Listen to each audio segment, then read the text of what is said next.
Gentlemen over 60, I need you to listen very carefully to what I'm about to share with you today, because what I'm going to tell you might challenge everything you've been led to believe about aging, about vitality, and about what's still possible for you at this stage of your life. If you've been feeling like your best years are behind you, if you wake up in the morning with less energy than you used to have, if you look in the mirror and struggle to recognize the man staring back at you, I want you to know something important.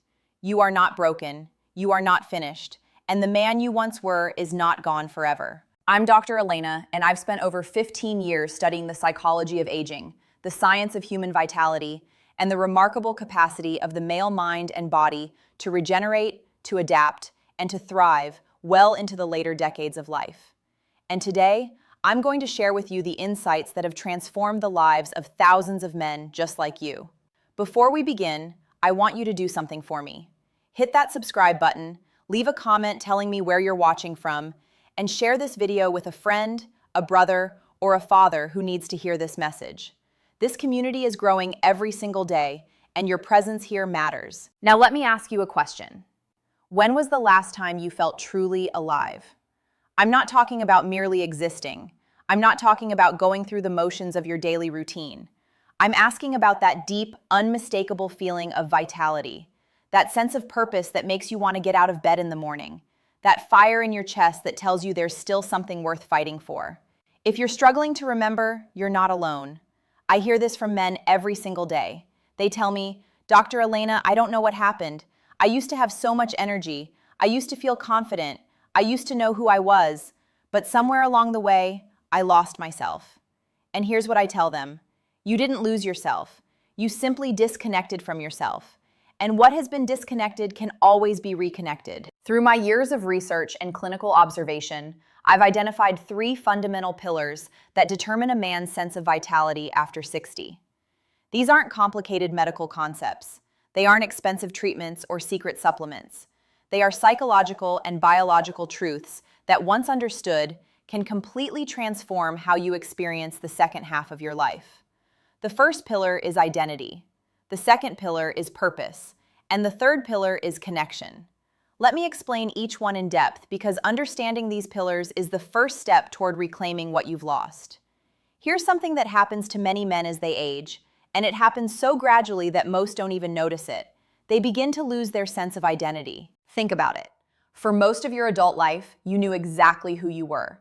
You were defined by your career, your role as a provider, your physical strength, your ability to solve problems and protect your family.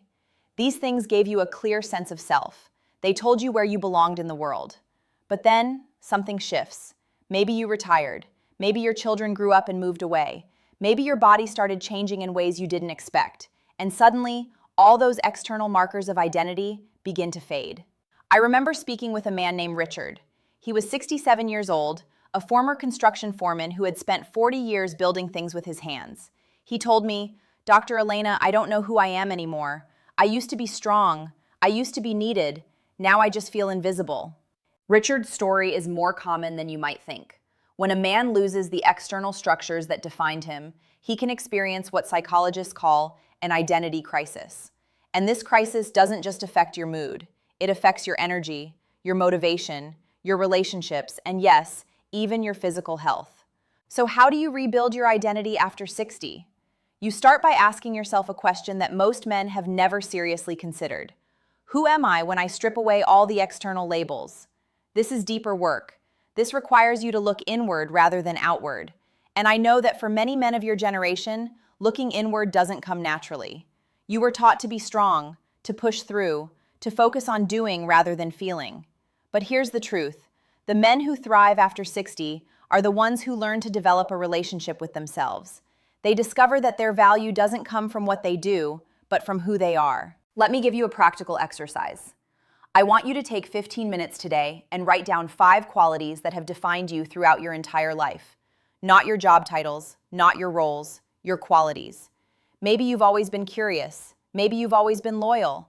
Maybe you've always had a dry sense of humor that makes people smile. These qualities are the foundation of your identity. They don't disappear with age. They don't retire when you do. They are yours forever. And when you reconnect with them, you start to remember who you really are. The second pillar of male vitality is purpose. And this might be the most important one of all. Here's what the research tells us. Men who have a clear sense of purpose live longer. They have stronger immune systems. They experience less cognitive decline. They report higher levels of happiness and life satisfaction. Purpose isn't just a nice idea. It's a biological necessity. But here's the problem. Many men over 60 have lost their sense of purpose. The goals that drove them for decades have been achieved or abandoned. The responsibilities that filled their days have diminished. And without something to strive for, something to contribute to, something to wake up for, a man begins to wither. I see this pattern again and again. A man retires from his career, expecting to finally relax and enjoy life. But within months, sometimes within weeks, he starts to decline. His energy drops, his mood darkens, his health deteriorates, and he can't understand why. The answer is simple. He has lost his purpose. And without purpose, the human organism begins to shut down. It's not a conscious choice. It's a biological response. Your body and mind are designed to be useful, to contribute, to matter. When you stop mattering, your systems start to slow down. So how do you find purpose after 60? You start by asking yourself two questions. First, what do I care about? Not what should I care about, not what other people want me to care about. What genuinely moves me?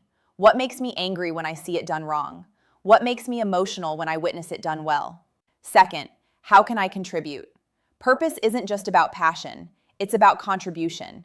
It's about using your unique combination of skills, experience, and wisdom to make a difference in someone else's life. Let me tell you about a man named George. George was 71 when he came to me, completely lost. He had been a successful accountant for 40 years, and retirement had hit him hard. He felt useless. He felt forgotten. He told me he didn't see the point in getting out of bed anymore. I asked George what he cared about. After some reflection, he told me he had always been passionate about financial literacy. He had grown up poor, and learning to manage money had changed his life. It bothered him that so many young people today were making the same mistakes he had seen his parents make. So we created a plan. George started volunteering at a local community center, teaching basic financial skills to young adults and single parents. Nothing fancy, just one morning a week, sharing what he knew. 6 months later, George was a different man. His energy had returned, his mood had lifted. He walked with his shoulders back and his head high. He told me, "Dr. Elena, for the first time in years, I feel like I matter again." That's the power of purpose. It doesn't have to be grand. It doesn't have to change the world. It just has to be real. It just has to be yours. The third pillar of male vitality is connection, and this is where many men struggle the most. Here's a hard truth. Loneliness is killing men over 60 at an alarming rate. The statistics are sobering. Social isolation increases the risk of premature death by 26%. It's more dangerous than obesity. It's more dangerous than smoking 15 cigarettes a day. And men are particularly vulnerable because many of us were never taught how to build and maintain meaningful relationships outside of work and family.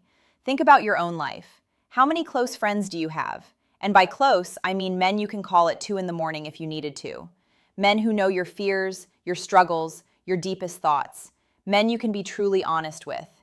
If you're like most men over 60, the answer is probably very few, maybe none. This isn't your fault. Our society doesn't teach men how to connect emotionally. We're taught to be independent, self-reliant, strong. We're taught that needing others is a sign of weakness.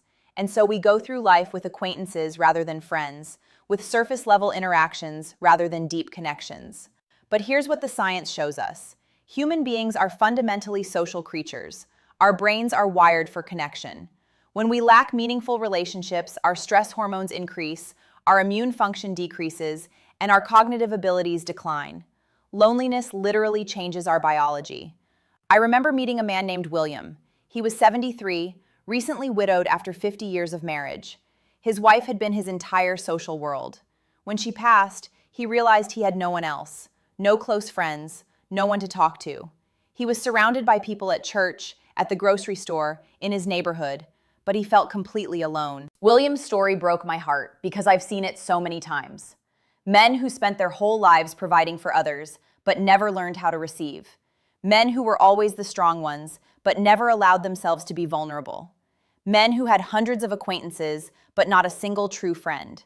So how do you build connection after 60? It starts with a willingness to be seen, to let down your guard, to admit that you don't have all the answers and that you need other people in your life. This is uncomfortable for many men. It feels risky, it feels weak, but I promise you, it's actually the bravest thing you can do. Start small. Reach out to someone you respect and ask if they'd like to get coffee. Join a group centered around an activity you enjoy, whether that's golf, fishing, woodworking, or volunteering. Find a community, whether in person or online, where you can be honest about what you're going through. And most importantly, be the friend you wish you had. Check in on people, remember their birthdays, ask about their lives, and actually listen to the answers. Connection is a two-way street, and the more you give, the more you receive. Now I want to talk about something that many men overlook, the profound connection between your mind and your body. Here's what the research tells us. Your thoughts don't just affect your mood, they affect your biology. Every thought you have triggers a cascade of chemical reactions in your brain and body. Negative thoughts increase cortisol, suppress immune function, and accelerate cellular aging. Positive thoughts release dopamine, serotonin, and other chemicals that promote healing, energy, and vitality. This isn't wishful thinking, this is neuroscience. Let me give you an example. Studies have shown that men who believe they are old and declining actually age faster than men who maintain a positive view of aging. Their cognitive function declines more rapidly. Their physical health deteriorates more quickly. Their risk of disease increases. Simply believing that aging means decline becomes a self-fulfilling prophecy. But the opposite is also true. Men who believe that their later years can be a time of growth, wisdom, and continued vitality tend to experience exactly that. They stay sharper, they stay healthier, they stay more engaged with life. This is why mindset matters so much. The stories you tell yourself about what it means to be over 60 directly shape your biological reality. So I want you to pay attention to your internal narrative. What do you tell yourself when you look in the mirror? What do you believe about your capacity for change, for growth, for new experiences? Are you telling yourself a story of decline or a story of evolution? One of the most powerful things you can do for your vitality is to challenge the limiting beliefs you've absorbed about aging. Question the assumption that your best years are behind you. Reject the idea that you're too old to learn, to grow, to change. Embrace the possibility that the man you're becoming might be even better than the man you were. Let me share some practical strategies that you can implement today to start reclaiming your vitality. First, prioritize sleep. I know this sounds basic, but most men over 60 are chronically sleep deprived, and they don't even realize it. Sleep is when your body repairs itself, when your brain consolidates memories, when your hormones regulate themselves. Aim for 7 to 8 hours of quality sleep each night. Create a bedtime routine. Keep your bedroom dark and cool. Avoid screens for at least an hour before bed. Second, move your body every single day. You don't need to run marathons or lift heavy weights. You just need to move. Walking is incredibly powerful. 30 minutes of walking each day improves cardiovascular health, boosts mood, sharpens cognitive function, and increases energy levels. Find movement that you enjoy and make it non-negotiable. Third, nourish yourself with real food. Your body is not a garbage disposal. What you put into it directly affects how you feel. Focus on whole foods, vegetables, fruits, lean proteins, healthy fats. Minimize processed foods, excessive sugar, and alcohol. Hydrate properly. Your brain is 75% water, and even mild dehydration affects your mood and cognition. Fourth, practice stillness. In our noisy, distracted world, most men never experience true quiet. But stillness is essential for mental clarity, emotional regulation, and self-awareness. This could be meditation, prayer, deep breathing, or simply sitting quietly with your thoughts. Start with just 5 minutes a day and notice how it affects your sense of calm and centeredness. Fifth, challenge your brain. Your brain is like a muscle. If you don't use it, it atrophies. Learn something new, read books that stretch your thinking, do puzzles, have conversations about ideas rather than just events. Stay curious about the world. Men who maintain intellectual engagement show significantly less cognitive decline as they age. Sixth, cultivate gratitude. This might sound soft, but the research is clear. Gratitude practice rewires your brain for positivity. It reduces stress hormones, improves sleep quality, and increases overall life satisfaction. Each morning, write down 3 things you're grateful for. It takes less than 5 minutes, and it changes your entire psychological orientation. I want to close with this thought. It takes courage to begin again. It takes courage to look at your life honestly and admit that something needs to change. It takes courage to challenge the beliefs that have been holding you back. It takes courage to reach out, to be vulnerable, to try something new. But that courage is already inside you. You've demonstrated it countless times throughout your life. Every challenge you faced, every obstacle you've overcome, every time you got back up after being knocked down, that was courage. And it hasn't gone anywhere. You are not too old for transformation. You are not too far gone for renewal. Your capacity for growth, for connection, for purpose, for vitality, it's still there. It's always been there. It's just waiting for you to pay attention. I've seen men in their 60s completely reinvent themselves. I've seen men in their 70s discover passions they never knew they had. I've seen men in their 80s fall in love again, start businesses, write books, run marathons.